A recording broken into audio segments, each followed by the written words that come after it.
एबे आंचलिक पाणीपाग विज्ञान केन्द्र पक्षर बड़ खबर सामना को आसी कालीठू पुणी कालबैशाखी वर्षा 7 जिला को ऑरेंज वार्निंग। तेबे सूचना अनुसार ता पूर्व भिडियोटी को गोटे लाइक करंतु, सब्सक्राइब करी बेल आइकन को प्रेस करंतु, जहाँ फल जेकोसी नुआ नुआ अपडेट आपण मैंने आम चैनल माध्यम सर्वप्रथमे पाइपारे। डेरी नगरी चलतु खबर पर नजर पकाइबा।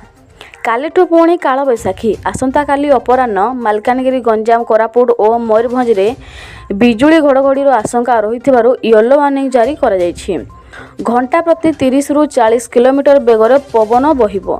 सेहीपरि झारसुगुड़ा, बौद्ध, संबलपुर और बलांगीर को हिट वेव पर येलो चेतावनी जारी कर ताती आर्द्रता 11 जिला को येलो वार्निंग जारी होइछि। 27 तारीख में कालबैशाखी 7 जिला से जिलागुड़िक मध्य कोरापुट, गंजाम, सुंदरगढ़, मयूरभंज, बालेश्वर, केन्दुझर और भद्रक को ऑरेंज वार्निंग देइछि आंचलिक पाणीपाग केन्द्र। एसबु जिले में घंटा प्रति 50 रु 60 किलोमीटर बेगर पवन बहिपारे। सेहीपरि बिजुली घड़घड़ी और पवन पर 18 जिला को दि जाइथिबा येलो वार्निंग आसंता 29 तारीख जाए कालबैशाखी वर्षा हेबो। आसंता 3 दिन में तापमात्रा बड़ धरम परिवर्तन संभावना नहीं। यापर दिन तापमात्रा 3 रु 5 डिग्री सेल्सियस ह्रास पाइपारे। एही भली पाणीपागर अपडेट पाइबा चैनल को सब्सक्राइब करंतु।